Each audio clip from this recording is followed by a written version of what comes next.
Hi, this is Doug Schneider. Welcome back to Real Hi-Fi. Today I want to talk about how I've come to appreciate what the Denafrips company is doing with its digital to analog converters, or DACs, including the Aries 2. And I hope the video also gives you some insight into the processes I like to go through, things I like to see before I'll put my stamp of approval on a product. So let me begin by telling you what little I know about the Denafrips company. I'm certainly no expert on it, but from what I've been able to tell, it started in 2012 in China, where it currently resides. The company not only makes DACs, but also DAC reclockers, as well as preamplifiers and amplifiers. And the products are distributed worldwide by a company out of Singapore called Vinshine Audio. And this is important because when I talk about the price of this DAC and another one I'll mention, they're approximate in US dollars. And the reason is because the pricing is in Singapore dollars, and therefore the price in US dollars is the exchange rate at the time. Because Denafrips isn't that new, it's had a reasonable amount of press. In fact, quite a bit on certain websites as well as among the YouTubers. In fact, I've called it a darling of the YouTubers.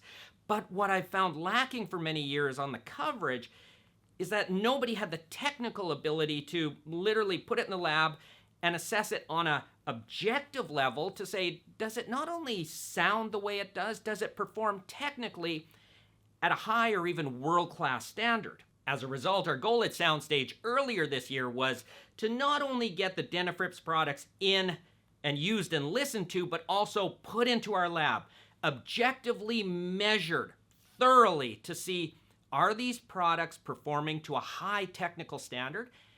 And are they meeting the claims that Denafrips is making about them? Assessing those claims and looking at the objective results is doubly important with the Denafrips DACs because they all use what's called a resistor ladder architecture for the digital to analog conversion process. And I don't want to get too deep into that. Read the reviews if you want to know more, but I will say that it was an architecture popular in the 80s and 90s, but supplanted today by Sigma Delta type DACs mainly. So when looking at the objective measured performance, we have to look at, okay, they're using this architecture, but is it measuring up literally to the performance we expect today? But you might now be asking, well, why do I want a ladder type DAC if it's been replaced by newer technologies? And that's a great question and a topic for another video because the answer is too lengthy. But I will say that many audiophiles today simply like the ladder DAC architecture. They believe it sounds better. That said, there are other reasons you might want to own a Denafrips DAC, particularly for the prices they're charging for them. One of the things that's really impressive is the way they are built, even the little Aries 2 entry-level model. I often joke with our writers that many audiophiles buy hi-fi by the pound or by the amount of shit in the box. And I don't mean that in a derogatory way, just that when people spend money, many people like to see a lot of substance, and the Denafrips products have a lot of substance, even this little DAC. Lift it up, it's heavy. Take off the case top and you can see a lot of components inside. You go, wow, there's a lot going on in there. And it's got a lot of features too. Single-ended and balanced outputs, multiple digital inputs, and it has multiple operating modes that affect the sound, something I'll get to in a bit. And when you get to the other DAC that we brought in, the Denafrips Terminator-Plus, the top of the line, which sells for about $6,500, you still only get balanced and single-ended outputs, but you get more digital inputs, a way bigger case, and way more stuff in the box. And its weight, it feels like an integrated amplifier, not a DAC. And I think it was the physical attributes combined with the features that really impressed many of those purely subjective reviewers, and rightly so, but also to the sound.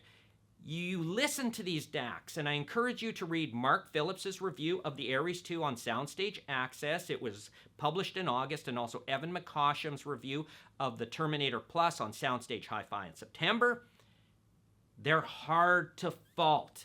I mean, there is nothing in the sound that indicates it's based on a old-style DAC architecture, not just by what they've said. I know this because of what I've heard. I listened to them both. Fantastic DACs. I could easily live with either of them. And so too could our measurement specialist, Diego Estan, who's not really a DAC guy. He appreciates a great modern DAC, and that's about all. But when he gave me back the Aries 2, he's like, this is a fantastic unit for under $1,000. And he liked the Terminator-Plus as well. But how did they measure? really well. Now, I encourage you to go to the reviews. The measurement links are there, and the measurements are exhaustive. But in summary, the distortion from the DACs was really low. The noise floors from them, really low again. The jitter immunity, superb. But there was one anomaly. As I mentioned, the Aries 2 has multiple operating modes that affect the sound, and it's the same with the Terminator-Plus. Now, the modes are oversampling mode and non-oversampling mode. And within the oversampling mode, there are two filter settings, sharp and slow. Evan, Diego, and I all prefer the DACs in the oversampling mode, and the filter settings are really similar. You're going to have to play with them, and certain types of music you may or may not be able to hear a difference. And the measurements show subtle differences in those filters that may or may not be easy to detect, but there are differences there.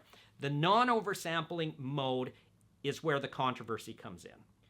With a non-oversampling digital converter, it is as it sounds. You don't have oversampling of the digital signal. And oversampling was a technique brought in the 80s and CD players to improve their sound and is carried on. Now, when you have a non-oversampling DAC, there are many things that occur, but two of the most definable characteristics that are audible and also measurable are high frequency roll-off and what's called aliasing. And aliases are basically additional sounds in the audio signal that shouldn't be there. Now, when we measured both the Aries 2 and the Terminator-Plus, they both exhibited the high frequency roll-off and the aliases that you would expect from a non-oversampling DAC. It's at this point in the story when I have to give full credit to a gentleman in the UK who goes by the name Golden Sound. He's a YouTube reviewer who listens and measures. And in his measurements, he uses the same analyzer we do, the Audio Precision APX 555. Now, he published measurements of the Aries 2 when we had it in the lab. And in his measurements, he showed the same characteristics we were finding, but he added some additional non-traditional measurements that showed some oddball things happening, mainly that even in the non-oversampling mode, there's an oversampler running and some linear interpolation. So we looked closely at those measurements and replicated them on the Aries 2 and the Terminator-Plus and found the same things, which leads us to believe that even though Denafrips calls these DACs non-oversampling when run in that mode, there is some oversampling happening. Is it a problem that they're not true non-oversampling DACs? Well, I admit I would like to learn from Denafrips what's going on, why they implemented their circuit that way. It leaves a lingering question in my mind. But aside from that, for me, no. Why? I wouldn't use the NOS mode anyway. I don't want the high frequency roll-off. I don't want the aliases in my audio signal. For me, the oversampling mode, whether it's the sharp or slow filters, regardless of DACs, is the way I'd use their DACs anyway. And when I look at other attributes of their DACs, their prices, the way they're each built, the features, what's inside, and of course the sound, I have nothing to criticize, only admiration, and that's why I wanted to make this video. Now that we've done our due diligence on the Denafrips products, we've brought them in, used them, listened to them, and tested them thoroughly in the lab, I'm confident in saying this brand from China, distributed out of Singapore, is doing some really good and interesting things. Check out the reviews. And thank you for watching.